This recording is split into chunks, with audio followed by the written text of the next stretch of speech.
اور پھر سنبھل میں کل ایک ویڈیو میں بھی دیکھا, ایک ڈی ایس پی صاحب ہیں, مسلمانوں کو بٹھاتے ہیں, مسلمانوں کو بٹھا کر بولتے ہیں کیا ضرورت ہے تم لوگوں کو, ایران پہ تم لوگ کیوں احتجاج کر رہے, ایران اسرائیل امریکہ کی جنگ ہو رہی, تم کو کیا کرنا ہے, تم احتجاج کریں گے تو ہم تم کو سزا دے دیں گے, تم لوگ روڈ پہ کیوں آ کے نماز پڑھتے, برداشت نہیں کیا جائے گا, جیل کو بھیجایا جائے گا, اور اگر تم کو زیادہ تکلیف ہو رہی تو انڈیا سے ایران چلے جاؤ. میں اس ڈی ایس پی صاحب کو بولوں گا یہ ملک آپ کے باپ کا نہیں ہے, ہندوستان کا آئین ہے, freedom of expression article 19 fundamental right ہے.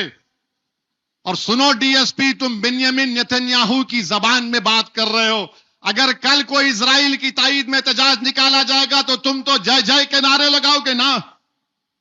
میں آئین کا حوالہ دے رہا ہوں, آئین میں شیڈول 7 ہے.